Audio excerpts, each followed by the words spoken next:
السلام عليكم ورحمة الله وبركاته. النهاردة هنعمل غرزة شتوية جميلة جدا وبسيطة وسهلة، تنفع لعمل البلوفرات أو الشنط أو الكوفيات والسكارفات. الغرزة اللي احنا هنعملها النهاردة هي ملهاش مضاعفات عدد، يعني ممكن نعملها بعدد فردي أو ممكن نعملها بعدد زوجي. وتعالوا مع بعض نتابع الخطوات. أول حاجة هنشتغل عدد سلاسل بالطول اللي انتي محتاجاه: 1 2 3 4 5 6 7 8 9 10. أكمل وأرجع لكم. أنا كده عملت 24 سلسلة. هرتفع سلسلة، وفي الغرزة رقم 24 هبتدي أشتغل غرزة حشو. فوق كل غرزة هشتغل غرزة حشو بالشكل ده لنهاية السطر.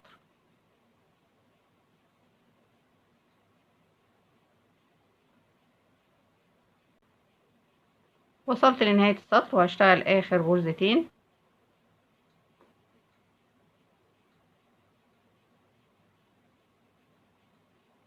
بالشكل ده، وارتفع سلسلة والف الشغل واشتغل غرزة حشو فوق كل غرزة بالشكل ده تحت الحلقتين. بشتغل تحت الحلقتين زي ما احنا شايفين كده، ادي الحلقة الأمامية والحلقة الخلفية. بشتغل تحت الحلقتين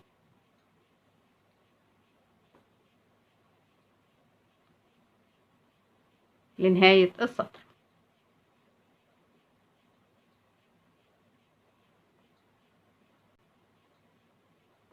وصلت لنهاية السطر وهنشتغل آخر 3 غرز مع بعض.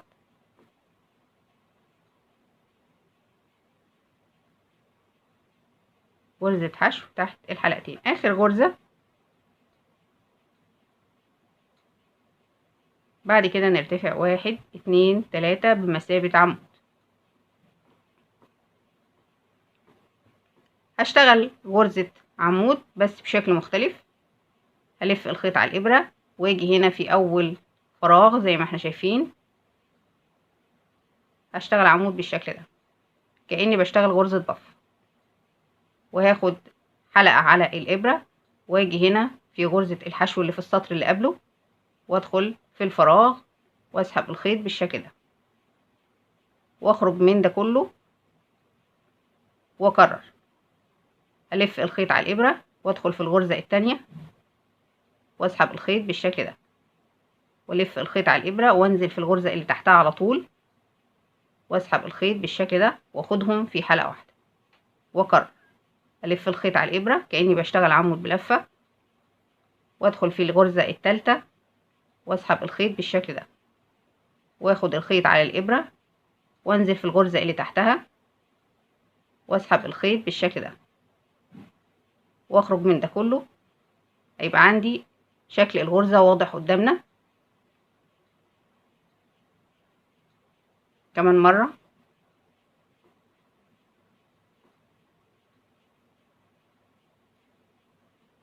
كمان مرة.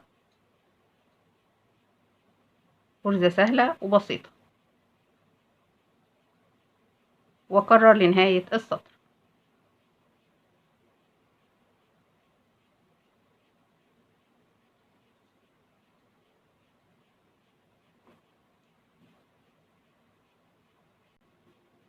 وصلت لنهاية السطر. اخر 3 غرز هشتغل بنفس الطريقة.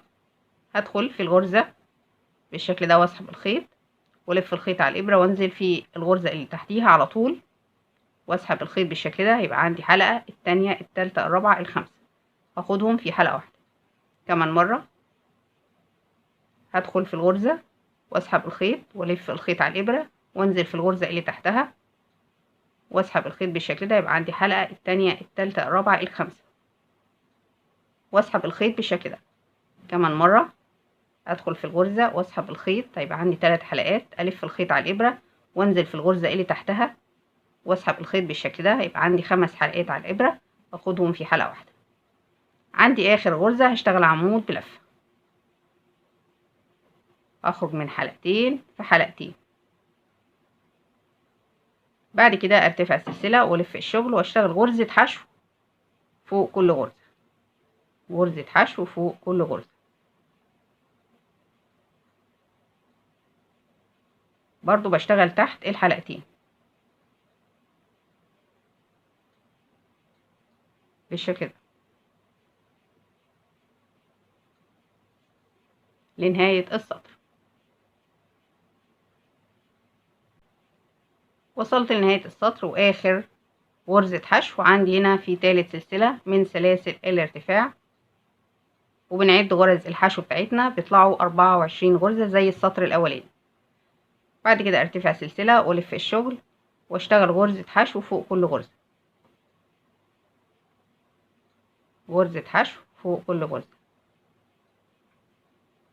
بالشكل ده. بنزل تحت الحلقتين واسحب الخيط واخد الحلقتين مع بعض بالشكل ده، واكرر لنهاية السطر.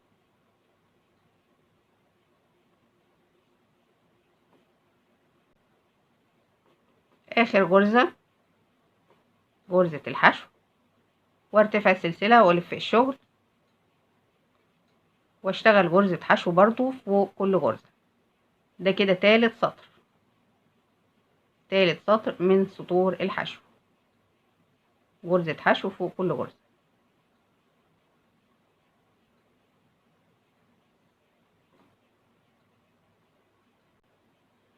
وصلنا لنهاية السطر وهنشتغل برضو غرزة حشو.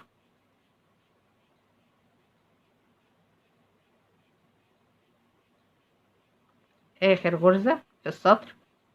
بعد كده هنرتفع 1 2 3 بمثابة عمود ونلف الشغل. ده شكل الغرزة زي ما احنا شايفين، شكلها حلو قوي. هلف الخيط وفي نفس المكان زي ما احنا شايفين كده هسحب الخيط، هيبقى عندي 3 حلقات على الابرة. الف الخيط على الابرة وانزل في الغرزة اللي تحتيها على طول زي ما احنا شايفين كده. هدخل واسحب الخيط يبقى عندي 5 حلقات، ادي 1 2 3 4 5، واخدهم في حلقة واحدة. الف الخيط على الابرة وادخل في الغرزة التانية واسحب الخيط يبقى عندي 3 حلقات على الابرة. الف الخيط على الابرة وانزل في الغرزة اللي تحتيها على طول السطر اللي قبله بالشكل ده، واخد ده كله في حلقة واحدة. الف الخيط على الابرة وادخل في الغرزة رقم 3 واسحب الخيط يبقى عندي 3 حلقات على الابرة. الف الخيط على الابرة وانزل في الغرزة اللي تحتها على طول بالشكل ده، واخرج من ده كله. ده شكل الغرزة بتاعتنا، واكرر لنهاية السطر نفس الخطوات.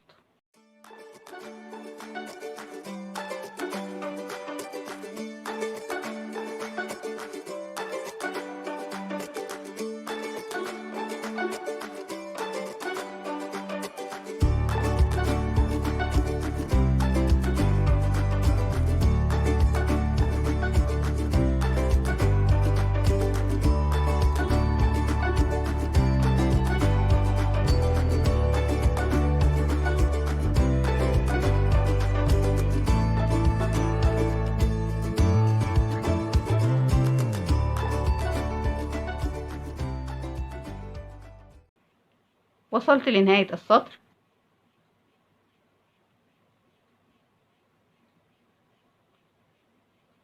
بالشكل ده. بعد كده هشتغل اخر عمود في السطر في اخر غرزة، هخرج من حلقتين في حلقتين. بعد كده ارتفع سلسلة ولف الشغل واشتغل غرزة حشو فوق كل غرزة، وعد غرز الحشو بتاعتي. احنا ابتدينا ب24 غرزة حشو، برضو بنعد غرز الحشو بحيث ان لا غرز تقل ولا غرز تزيد، يبقى العدد ثابت طبعا على حسب السلاسل او الغرز اللي انت هتبتدي بيها.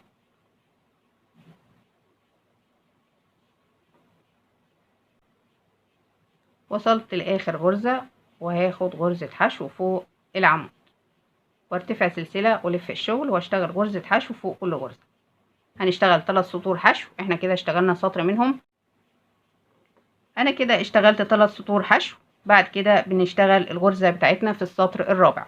ونكرر 3 سطور حشو ونرجع في السطر الرابع نشتغل الغرزة بتاعتنا. أكمل وارجع لكم.